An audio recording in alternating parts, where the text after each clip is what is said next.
మైన సంఘస్థులారా, దేవుని బిడ్డలారా, యేసుక్రీస్తు ప్రభు శిలువ శ్రమల ధ్యాన కూడిక 13వ రోజు. అందరికీ ప్రేమపూర్వకమైన ఆహ్వానం. అనుదినము శ్రమల ధ్యాన కూటంలో పాల్పంచున్న ప్రతి వారికి కూడా దేవుని కృప కనికరము తోడైతుందిగా. ఈ సందేశం ఇస్తున్న మీ అందరికీ కూడా దైవ ఆశీర్వాదాలు సమృద్ధిగా మీకు మీ కుటుంబానికి అనుగ్రహించబడునుగాక. ప్రార్థన చేద్దాం.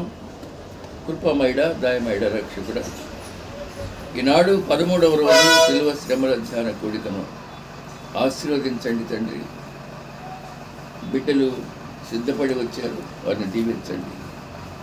అనుదినము వినుచున్న వర్తమానాలు ఎడల శ్రద్ధ వహిస్తున్న బిడ్డలు కనికరించండి, వారి కుటుంబాలను ప్రేమించండి, ఆదరించండి, మీరు ఎక్కల చాటును భద్రపరచండి. మీరు అనుగ్రహించే కృప, కనికరము, ఆదరణ బిడ్డలకు ఎల్లవేళలా అనుగ్రహించి మీ నామము మహిమపరచబడినట్లుగా వారిని సంపూర్ణంగా ప్రేమించి దీవించమని ఆది అంతం మీరయ్యుండి ఈ ప్రార్థన కూడికను నడిపించమని యేసునామములో అడిగి వేడుకుంటున్నాం తండ్రి. ఆమేన్.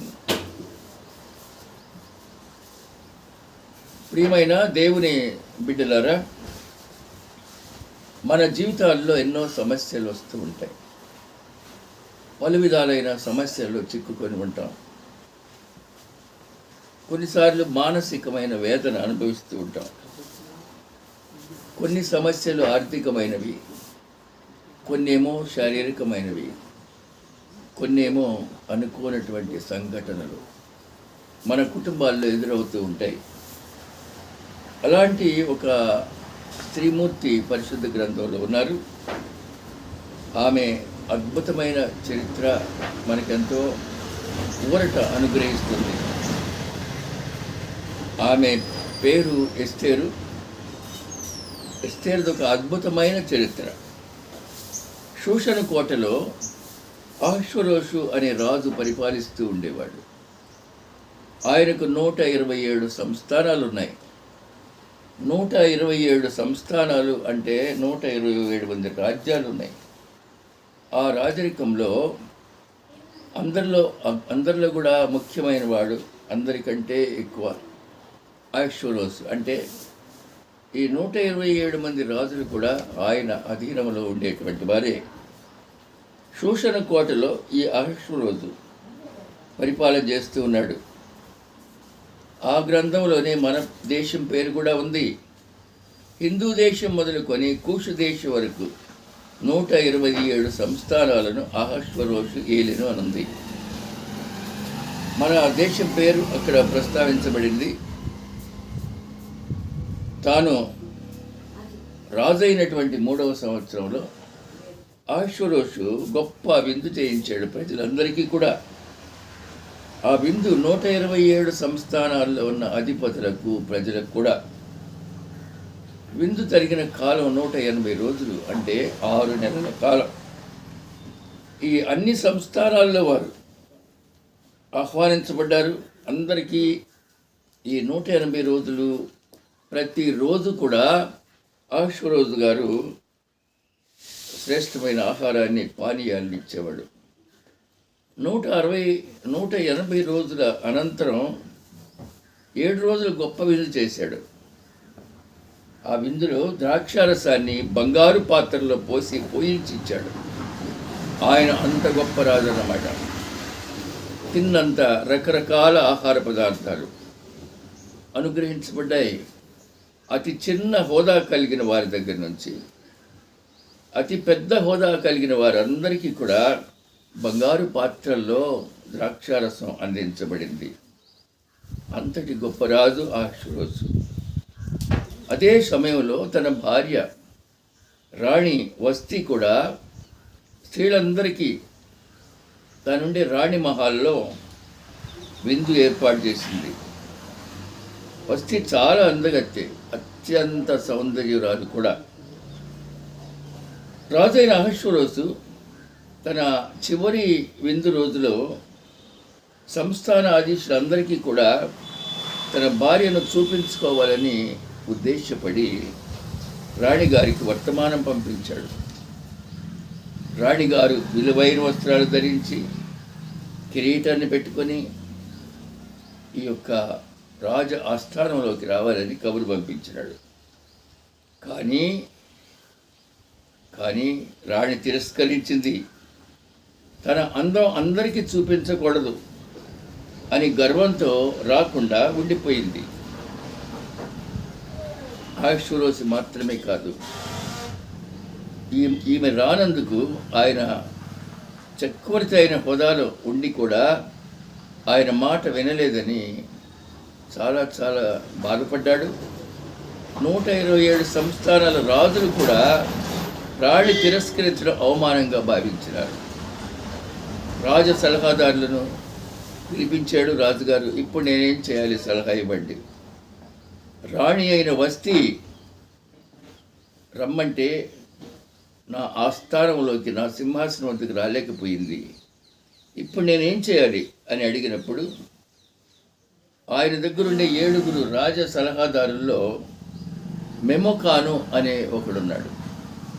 మెమోకాను ధైర్యంతో లేచి చెప్పాడు, రాజా, రాణి మీ మాటే లెక్క చేయలేదు.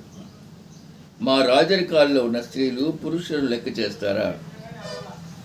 కనుక మీకు ఇష్టమైతే రాణి గారిని మీ సింహాసనం వద్దకు రానివ్వకండి. మీకు ఇష్టమైతే రాణిని మీ సింహాసనం వద్దకు రానివ్వకండి. ఇది మీకు అవమానం రాజా, మాకు కూడా అవమానంగానే ఉంది. మీ రాజ్యంలో ఉండే ప్రతి ఒక్కరికి కూడా ఇది అవమానమే. కనుక మీకు ఇష్టమైతే ఆమె స్థానంలో యోగ్యురాలైన ఇంకొక స్త్రీని రాణిగా చేసుకోండి. అన్ని సంస్థానాల్లో చాటింపు వేయించండి. అందగత్తె కావాలని అన్ని చోట్ల చాటింపు వేయించండి. రాణి అయిన వస్తీకి బదులుగా ఇంకో రాణి కొరకు చాటింపు వేయండి. ఈ విషయం స్త్రీలందరికీ తెలిసిపోతుంది. అప్పుడు వారు తమ భర్తల యెడల భయము కలిగి ఉంటారు. రాజు యొక్క కోపం అందరికీ తెలియజేయబడుతుంది అని ఆ యొక్క మెమకాను అనేటువంటి రాజరికంలో ఉండేటువంటి ఆ సలహాదారుడు చెప్పగానే రాజుకు కూడా సరే, ఈ విషయం మంచిదే అనిపించింది, ఆమోదయోగ్యమైంది రాజుగారికి. కాబట్టి అంతఃపురానికి అందగత్తెలు రావాలి, ఒకరిని రాణిగా ఎన్నుకుంటారు అని చాటింపు వేయబడింది. రాజ్యంలోని అందరూ అందగత్తెలు వచ్చారు. వారిలో యూదురాలైనటువంటి ఎస్తేరు కూడా ఉంది. ఆమె బెన్యామీను గోత్రానికి చెందిన మొర్దెకై అనే అతను ఆమెకు పెరతండ్రి అవుతాడు. కనుక చిన్నప్పుడే తల్లిని తండ్రిని కోల్పోయిన ఎస్తేరును ఆయన తనతో స్వీకరించి ఆమెను అన్నగా భావించుకున్నాడు. తనను తాను పినతండ్రి అన్న అని సంబోధించబడింది. మొర్దెకై ఆమెకు పినతండ్రి, ఇప్పుడేమో అన్న. రాజైన నెబుకద్నెజరు అలనాటి రాజు నెబుకద్నెజరు యొక్క దండయాత్రలో యూదులను షూషను కోటకు తీసుకొచ్చారు. ఎస్తేరు యొక్క అసలు పేరు హదస్తా. ఈమెకు చిన్నప్పుడే తల్లిదండ్రులు లేకుండా పోయినారు, మరణించినారు. కనుక ఈ పినతండ్రి అయిన మొర్దెకైతో ఆమె ఈ దేశానికి వచ్చేసింది. కానీ మొర్దెకై ఆమె యెడల గొప్ప ప్రేమానురాగాలు కలిగి ఆమెను పెంచుకున్నాడు. ఇప్పుడు ఆమెకు మొర్దెకై తండ్రిగానే ఉన్నాడు. ఎస్తేరు చాలా అందగత్తె, అంతకు మించి వినయము విధేయత కలిగిన స్త్రీ, వివేకము కలిగిన స్త్రీ కొనియాడబడుతుందండి. రాజంతపురంలో హెగే అనే నపుంసకుడు స్త్రీలను అలంకరించేవాడుగా ఉన్నాడు.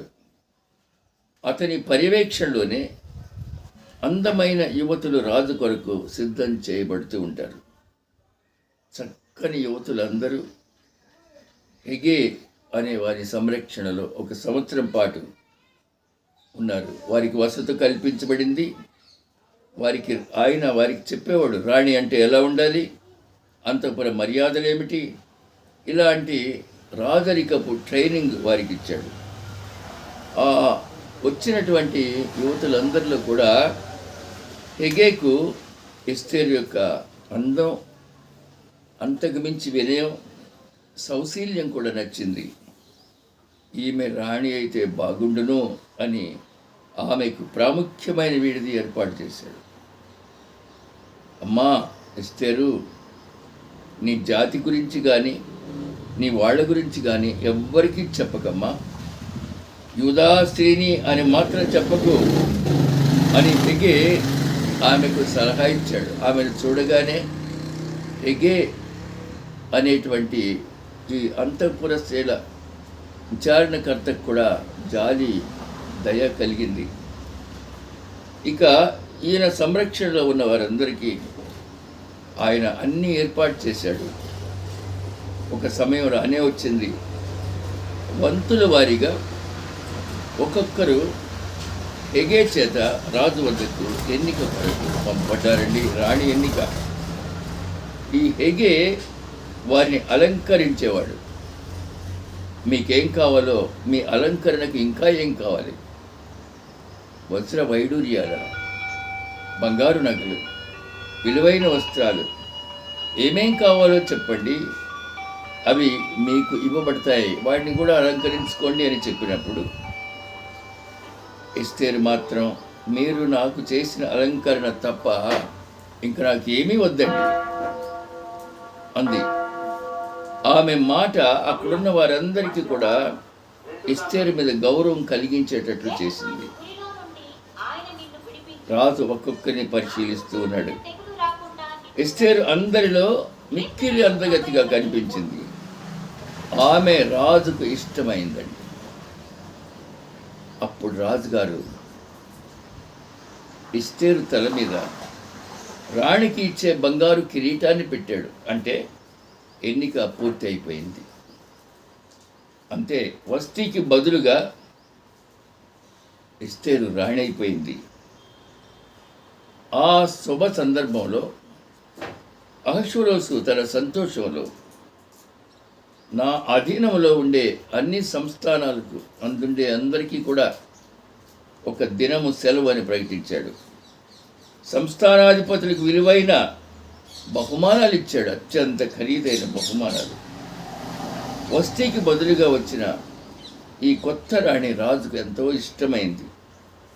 ఆమె అందము, అంతకు మించినటువంటి హృదయ సౌందర్యము, ఆమె వినయము రాజుకు నచ్చిందండి.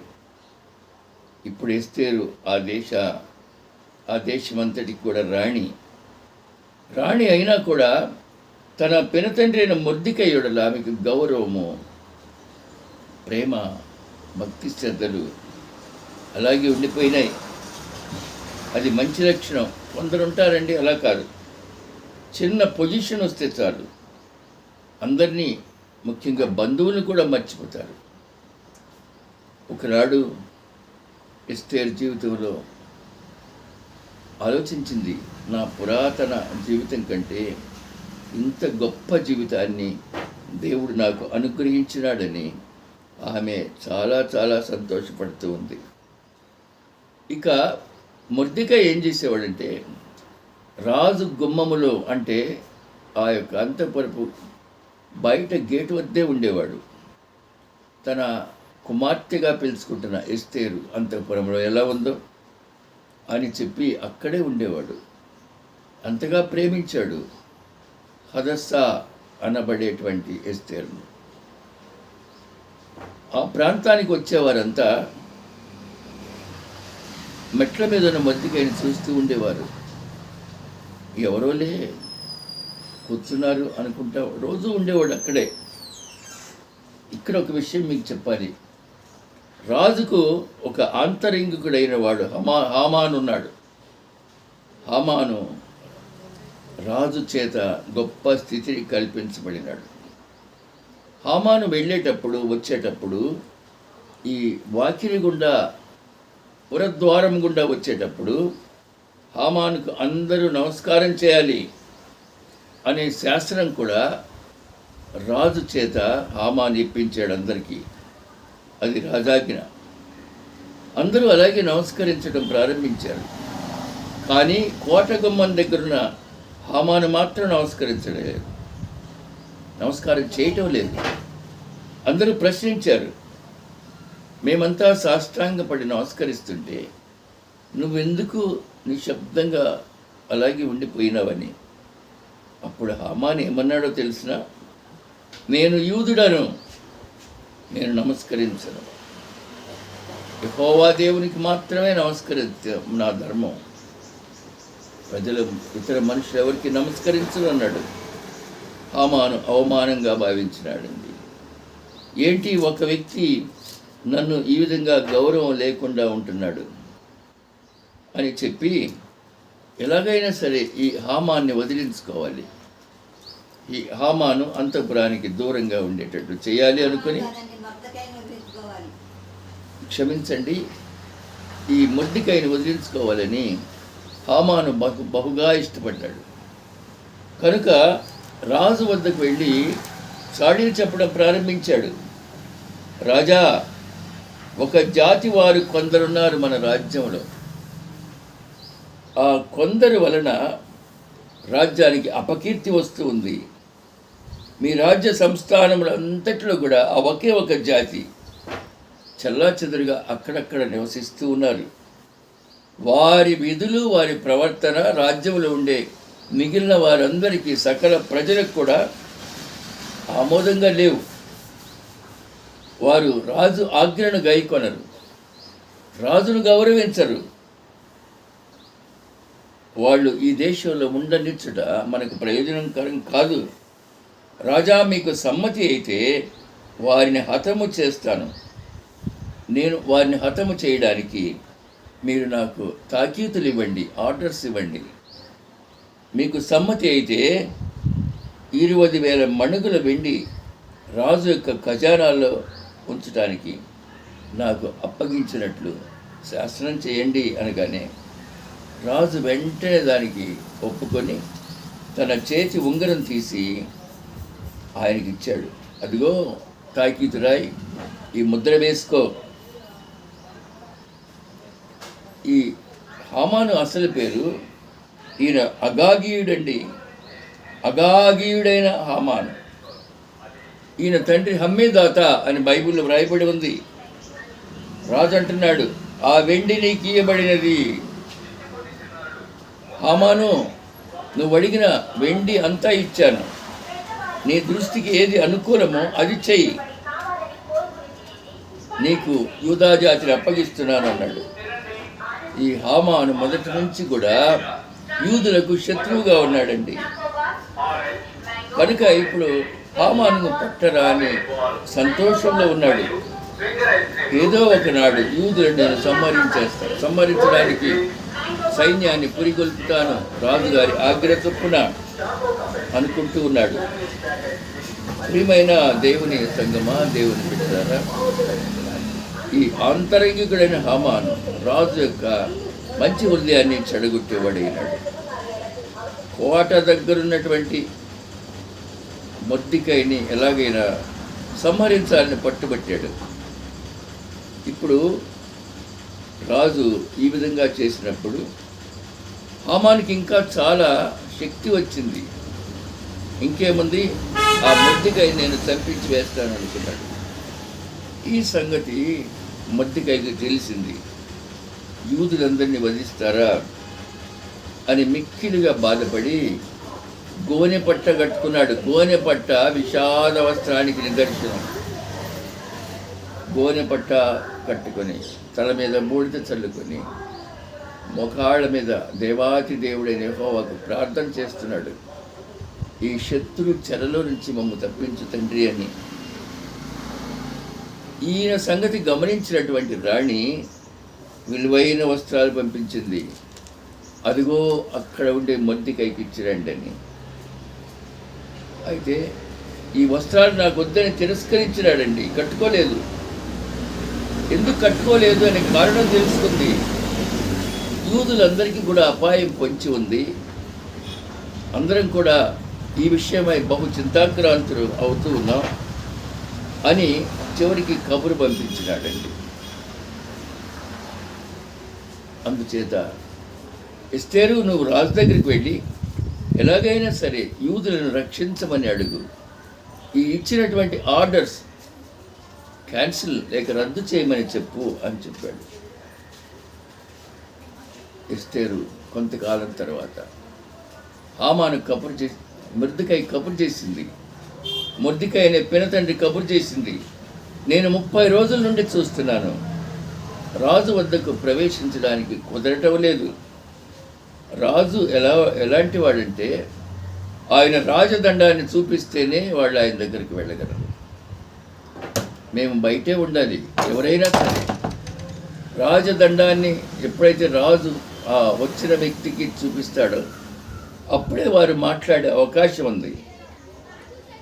నేను 30 రోజుల నుంచి ప్రయత్నిస్తున్నా కూడా రాజు వద్దకు, అహష్వేరోషు రాజు నాకు భర్తగారైనప్పటికీ నాకు కూడా పోయేటువంటి అధికారం లేదు, చెప్పుకునే అధికారం లేదు అనగానే మొర్దెకైకి కోపం వచ్చింది.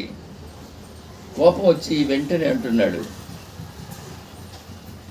ఒకవేళ ఈ సమయంలో నువ్వు ఏమీ మాట్లాడకపోతే యూదులకు సహాయము, విడుదల ఇంకో చోట నుంచి వస్తుందిలేమ్మా. నీవు నీ తండ్రి ఇంటి వారు నశిస్తారు, అయినా పర్వాలేదా నీకు? నీవు ఈ సమయాన్ని బట్టే రాజ్యానికి రాణిగా వచ్చేవేమో ఆలోచించుకో అన్నప్పుడు రాణికి కూడా చాలా బాధ కలిగిందండి. ఎందుకంటే రాజు దగ్గరికి వెళ్ళి చెప్పుకోలేదు, యూదుల్ని ఎలా రక్షించుకోవాలి, ఈ బాధలో ఆమె నిమగ్నమైపోయింది. ఈ కఠినమైన ఆజ్ఞ పోయేది ఎట్లా? అందుచేత ఈమె యూదులందరికీ కబురు చెప్పింది. అది మొర్దెకైతోనే.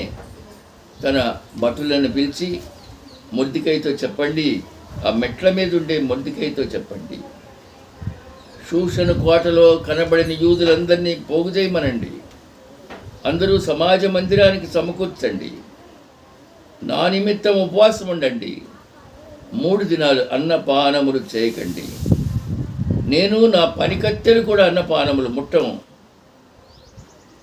ఒకవేళ ఈ కాలము సమీపించిన తర్వాత, ఉపవాస దినాలు అయిపోయిన తర్వాత రాజు వద్దకు నేను వెళ్ళటం సిద్ధపడి వెళ్తాను. నేను నశిస్తాను, నా ప్రాణం పోయినా సరే ఇక మీట నేను రాజు వద్దకు వెళ్ళడానికి నిశ్చయత కలిగి ఉన్నాను అని కబురు పెట్టింది. ప్రియమైన దేవుని బిడ్డలారా, ఈ సమయంలో హామానుకు సంతోషం పట్టలేని సంతోషం వచ్చింది.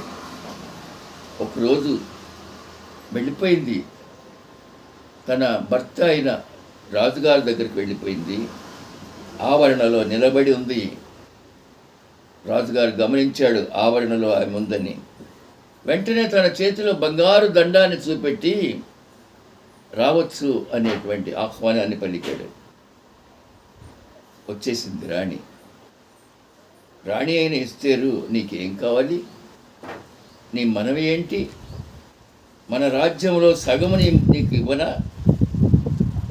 ఏం కావాలి చెప్పు అని ప్రేమగా అడిగినప్పుడు ఎస్తేరు అంటుంది, రాజా మీకు యుక్తముగా తోస్తే నేను మీ కొరకు సిద్ధపరిచినటువంటి విందునకు మీరు మీ ఆంతరంగికుడైన హామాను కూడా రావాలని కోరుతూ ఉన్నాను అనగానే రాజు మాట ఇచ్చాడు, నీ మాట ప్రకారం వస్తామని. సరే, ఇక విందుకు వెళ్ళే టైం వచ్చింది. ఈలోగా హామాను బహుగా ఆనందించాడు. రాణి రాజుతో పాటు నన్ను కూడా ఆహ్వానించింది అని హృదయంలో చాలా సంతోషంగా ఉన్నాడు. మనోత్సంత ఉల్లాసమే పరిశుద్ధ గ్రంథంలో రాయబడింది, మనోల్లాసము గలవాడై ఉన్నాడని. అప్పటికి కూడా మొర్దెకై తనను చూసి నిలబడలేదు అనేటువంటి కోపం ఇంకా ఎక్కువై, కోపాన్ని అణుచుకోలేక ఇంటికి వెళ్ళి తన భార్యకి చెప్పాడు, హామాను భార్య పేరు జెరషుకు చెప్పేశాడు, నాకు ఇంత ఘనత ఉన్నా, ఇంత గొప్ప ఐశ్వర్యం ఉన్నా, ఇంతమంది నన్ను ప్రేమించేవారు ఉన్నప్పటికీ, ఈ సంస్థానంలో అందరూ నన్ను గౌరవించిన మెట్ల మీద కూర్చున్నటువంటి మొర్దెకై అనేవాడు మాత్రం నన్ను లెక్క చేయటం లేదు. అది నాకు చాలా అవమానంగా ఉంది అనగానే జెరషు అనేటువంటి హామాను యొక్క భార్య ఒక కుట్రతో కూడిన సలహా ఇచ్చింది. ఒక ఉరికొయ్యి తయారు చేయి, అతని కోసం 50 మూరల ఉరికొయ్యను సిద్ధపరచు, దాని మీద మొర్దెకై ఉరి తీయబడాలి. నీవు రేపు సంతోషంగా రాజుతో వెళ్ళు, ఆ విందులో చెప్పేసాయి. రాజుతో విందుకు పోయినప్పుడు యుక్తముగా ప్రవర్తించి రాజుగారికి మొర్దెకై గురించి చెప్పు, అతను తప్పకుండా మరణానికి పాత్రుడే అంది. సరే, విందు అయిపోయిన తర్వాత రాజుగారి ఇంటికి వెళ్ళాడు. ఏంటి, రాజ్యంలో యూదులందరికీ ఇబ్బంది కలిగేటువంటి ప్రవర్తన ప్రారంభించాను అనుకొని రాత్రి నిద్ర పట్టలేదు ఆయనకి. నిద్ర పట్టక రాజ్య సమాచార గ్రంథాన్ని తండి కొంచెం చదువుకుంటాను కాలక్షేపం కోసం అనగానే తెచ్చిచ్చారు బట్టలు. అందులో పేజీలు తిప్పుతుంటే ఒక వార్త కనపడింది. ద్వారపాలకులైన బిక్తాను, తెరషు అను రాజు యొక్క 2 నపుంసక సేవకులు రాజు అయిన అహష్వేరోషును చంప ప్రయత్నించినారు అని అక్కడ వ్రాయబడి ఉంది. మొర్దెకై ఈ సంగతి అంతఃపురానికి తెలియజెప్పగానే వారిద్దరిని కూడా సంహరించినారు. లేకపోతే రాజును వారు చంపేసి ఉండేవారు అని వ్రాయబడి ఉంది. ఇదంతా చదివాడు రాజు. ఇంకా తన దృష్టిలో ఇదంతా రాలేదే అనుకొని ఈ రాజ సమాచార గ్రంథంలో చదువుకున్న తర్వాత రాజుగారు అడుగుతున్నారు, మొర్దెకైకి ఏమైనా బహుమానం ప్రకటించారా? మరి నా ప్రాణాన్ని కాపాడినటువంటి ఆ మొర్దెకైకి ఘనత అయినా బహుమానమైనా ఏదైనా చేయబడిందా అనగానే సేవకులు, అతనికి ఏమీ చేయబడలేదు రాజా అని చెప్పినప్పుడు రాజు ఎందుకు ఇలా జరిగింది అనుకుంటూ ఉండగా మరలా రాజుకు ఆవరణలో ఇంకెవరో తిరుగుతున్నట్టు కనిపించింది. ఎవరు అన్నాడు. వెంటనే అక్కడికి హామాను వచ్చేసాడు. రాజా, నేనే రాజా, నేను ఒక ఉరికొయ్య తయారు చేయించినాను, దాని మీద మొర్దెకై అనే వాడిని ఉరి తీయాలి రాజా, అతను అస్సలు గౌరవం లేకుండా ఉన్నాడు అని చెప్పగానే రాజు అంటున్నాడు, అది సరే కానీ రాజు ప్రాణాన్ని కాపాడిన వారికి రాజు ఏం బహుమానం ఇవ్వాలో చెప్పు అన్నాడు. ఏలినవాడా, మిమ్ము ప్రాణాపాయం లేకుండా చేసిన వారికి మంచి ఘనత ఇవ్వాలి.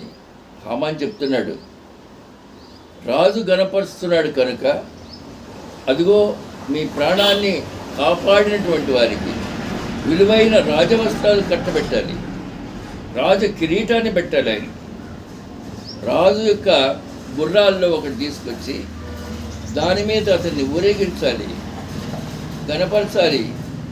గుర్రం మీద ఎక్కించి రాజవీధులన్నిటిలో కూడా అతన్ని అందరికీ తెలియపరచాలి.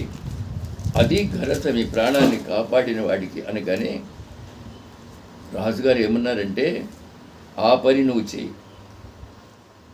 శత్రువుకి అప్పగించేసాడు ఆ పని. చూడండి, చెరపకరా చెడేవు అంటే ఇదేనేమో. నీవు వెళ్ళి యూదుడైన మొర్దెకైకి అలాగే చెయ్యి. నేను చెప్పిన దాంట్లో ఏది విడిచిపెట్టొద్దు. మొర్దెకైకి రాజవస్త్రాలు ధరింపచేయి, అతన్ని రాజుగారి గుర్రం మీద ఊరేగించు, వీధుల్లో ఊరేగించు, అలా గణపరచు.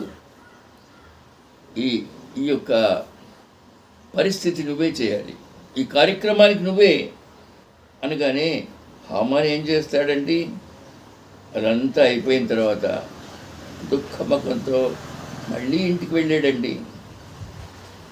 వెళ్ళి ఇలా జరిగింది, హామాను అనే నేను ఎంత గౌరవంగా ఉంటే ఆ మొర్దెకైని నా చేతులతో నేనే ఊరేగింపు చేయాల్సి వచ్చింది అన్నారు. కొంచెంసేపట్లో మరలా ఎస్తేరు వద్ద నుంచి కబురు వచ్చింది, ఎస్తేరు రాణి గారి విందుకు రమ్మంటున్నారు అని. మరలా రాజు హామాను తీసుకొని ఎస్తేరు వద్దకు విందుకు వెళ్ళారు. విందు అయిపోయిన తర్వాత ద్రాక్షారసం సేవించక ముందు ఎస్తేరు రాణి, నీ విజ్ఞాపన ఏంటి, నీ మనవి ఏంటి, నీకు అనుగ్రహిస్తాను చెప్పు అంటే అప్పుడు మరలా రాణి చెప్పడం ప్రారంభించింది. రాజా, నీ దృష్టిలో నేను దయ పొందిన దాననైతే నా విజ్ఞాపనను బట్టి నా ప్రాణాన్ని, నా ప్రజల ప్రాణాన్ని సంరక్షించు. మీరు ఒక ఆజ్ఞ జారీ చేశారు, అందువలన నేను నా జనులను మరణిస్తాం. మేము దాసురాండ్రమ గారు నీకు అమ్మబడినాము కదా. మా విరోధిని తప్పించుకుంటకై మేము రాజువైన నీకు చెప్పకుండా ఉండటం సరైంది కాదు అనగానే రాజు అంటున్నాడు, ఈ కార్యం చేయుటకు మనస్సులో దృఢపరుచుకున్న వాడెవడు? ఎస్తేరు. అప్పుడు ఎస్తేరు అంటుంది, మా విరోధి ఆ పగవాడు దుష్టుడైన హామానే. హామానా? రాజు చెల్లించిపోయినాడు. హామాను రాజు ఎదుట, రాణి ఎదుట భయంగా వణికిపోతున్నాడు, ఇప్పుడేం జరుగుద్దా అని. ఇంతవరకు గౌరవించిన రాజు ఏం చేశాడంటే, ఈ పరిస్థితి ఇలా వచ్చిందని రాణి అయిన ఎస్తేరు దగ్గర నుంచి తోటలోకి వెళ్ళిపోయినాడు. మరలా వస్తాననే ఉద్దేశంతో తోటలో కొంచెం మనశ్శాంతి కొరకు వెళ్ళాడు. కానీ హామాను ఇక్కడే ఉన్నాడు, రాణి మహాల్లో, రాణి పరుండే మంచం వద్దే ఉన్నాడు. ఆ తర్వాత కొద్దిసేపటికే రాజుగారు ద్రాక్షారసం విందు సిద్ధంగా ఉంది, వెళ్దామని ఆ యొక్క గార్డెన్ లేక తోటలోంచి రాగానే ఇక్కడ ఒక కష్టమైన సన్నివేశం కనిపించింది. అక్కడ హామాను రాణి కాళ్ళ మీద పడి బతిమలాడుతున్నాడు, అమ్మా నన్ను కాపాడని.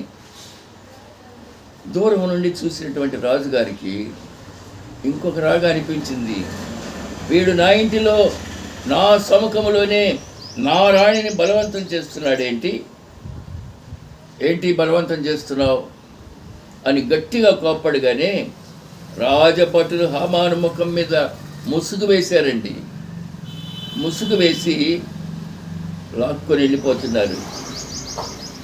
ఆ వెళ్ళే టైంలో అక్కడుండే హర్బోనా అనేవాడు చెప్తున్నాడు, మహారాజా, మా ఏలినవాడ, రాజు మేలు కొరకు, రాజును కాపాడటం కొరకు మాట్లాడిన మొర్దెకైని ఉరిదీయించాలని హామాను చేయించిన 50 మూరల ఎత్తుగల ఉరికొయ్య హామాను తన ఇంటి వద్దే నాటుకొని ఉన్నాడు. రాజు వెంటనే అన్నాడు, దాని మీద ఈ హామాను ఉరిదీయండి. చూశారండి, కుట్ర క్రోధం నిలవండి. దేవుని దృష్టిలో అట్టివారు దాంతోనే నశించిపోతారు. కత్తి పట్టుకున్నవాడు కత్తితోనే నశిస్తాడు అని యేసయ్య పేతురుతో చెప్పిన మాటే. ఇదిగో హామాన్ని ఇతను మొర్దెకై కొరకు తయారు చేయించిన ఉరికమ్మ మీద ఉరితీసేయండి అన్నాడు. వెంటనే లాక్కొని వెళ్ళి అక్కడ ఉరి తీయించినారు. అప్పుడు రాజు యొక్క కోపం చల్లారిపోయింది. ప్రియమైన సంగమా, దేవుని బిడ్డలారా, ఇప్పటివరకు మనం ఏమి గమనించినామంటే, ఎవరికైతే మనం కీడు తలపిస్తామో ఆ కీడు మన మీదకే వస్తుందనే సత్యాన్ని ఈ వాక్యం ద్వారా పరిశుద్ధాత్మ దేవుడు మనకు బయలుపరుస్తూ ఉన్నాడు. అందుచేత మన జీవితంలో మనము కడు జాగ్రత్తగా జీవించాలి. ఇతరులకు హాని కలిగించే విధంగా ఉండకూడదు. పరిశుద్ధ గ్రంథంలో ఉంది, గొయ్యి తీయవాడు గోతిలోనే పడతాడు. ఎవడైతే గొయ్యి తీస్తాడో ఇంకొకటి కొరకు ఆ గోతిలో తానే పడతాడని. షూషను కోట సంతోషంగా ఉంది. ఇప్పుడు అటు యూదులకు విడుదల కలిగింది.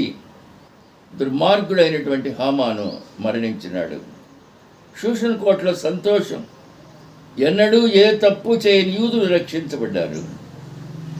ప్రియమైన బిడ్డలారా, ఇంకా ఎంత ఘనత అంటే, మొర్దెకై యొక్క సమాధి, అలాగే ఎస్తేరు యొక్క సమాధి ఈనాటికి కూడా ఇరాన్ దేశంలో ఉన్నాయి.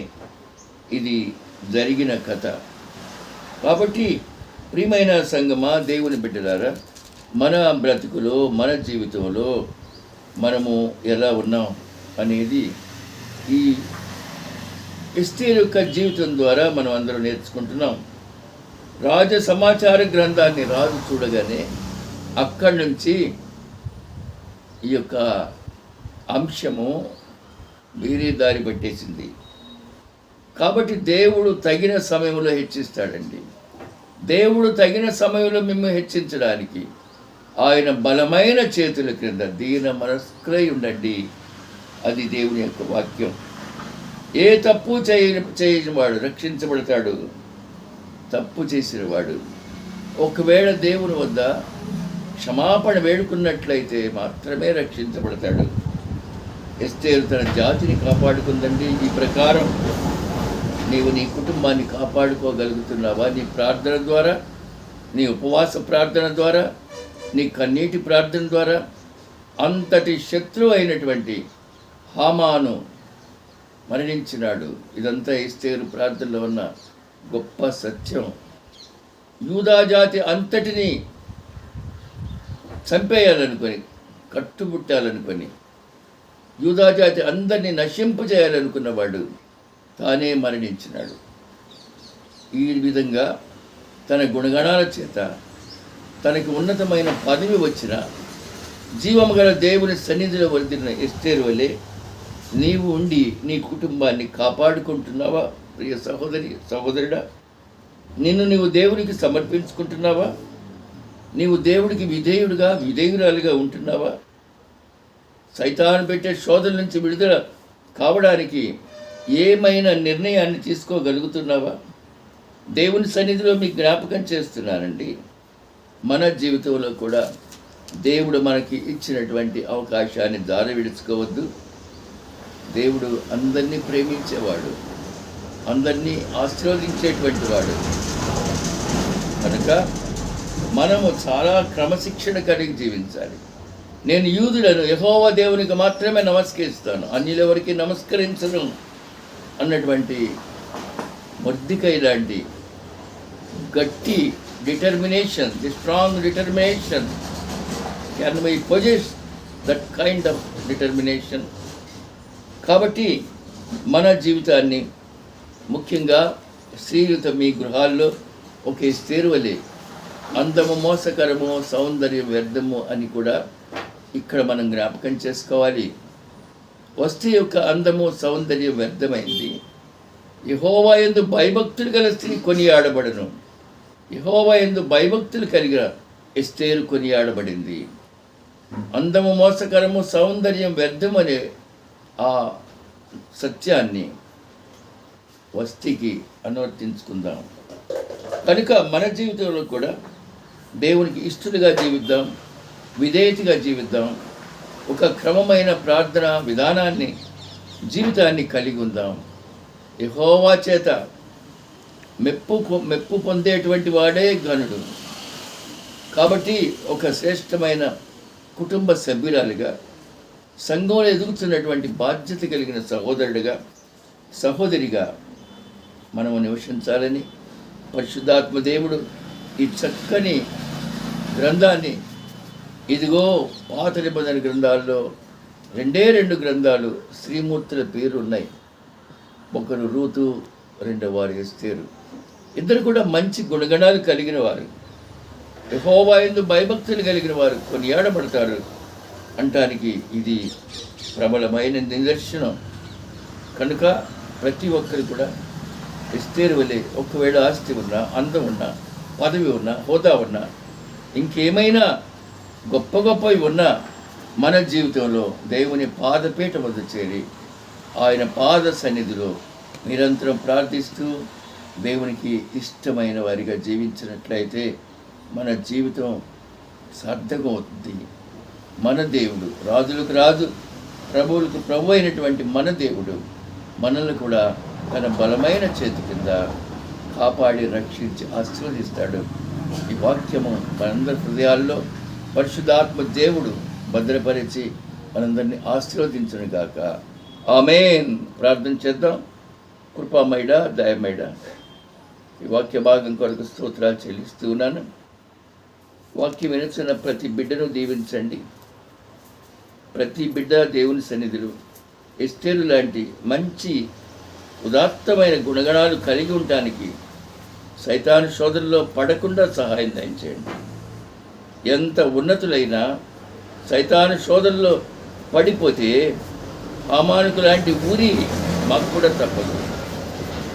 ఎన్ని శోధనలైనా ఓర్చుకొని దేవాది దేవుని పాద సన్నిధిలో వినయ విధేయతలతో వర్ధిల్లిన వారు ఎస్తేరు వలె అభివృద్ధి చెంది ఆశీర్వాదానికి పాత్రులై తమ్మును తన కుటుంబాన్ని రక్షించుకుంటారు అనే సత్యం గమనిస్తున్నాము తండ్రి. ప్రభు అయిన యేసునందు విశ్వాసముంచు నీవు నీ ఇంటి వారు రక్షించబడతారు అనే వాక్యము ఈరోజు మాకు సంపూర్ణంగా మీరు జ్ఞాపకం చేసినందుకు స్తోత్రాలు చెల్లిస్తూ ఈ యొక్క ప్రార్థన సహవాసంలో పాల్గొన్న ప్రతి బిడ్డను ప్రేమించి దీవించి పంపమని మా రక్షకుడు విమోచకుడు మా కొరకు తన అమూల్యమైన రక్తధారలను ప్రోక్షించి మా పాపములకు పరిహారము సమర్పించి మమ్ము ఆశీర్వదించిన యేసు పరిశుద్ధ నామములో బహుగా అడిగి వేడుకుంటున్నాము తండ్రి. ఆమేన్. మన పరమ తండ్రిని దేవుని కృపయు పరిశుద్ధాత్మ అన్యోన్య సహవాసము పరలోకము నుండి ఆయన ప్రోక్షించేటువంటి ఆయన ప్రేమ మనందరి ఎడల ఇప్పుడు ఎల్లప్పుడూ సదాకాలం తోడై ఉండుగాక. ఆమేన్. ఆమేన్. అందరికీ వందనాలు.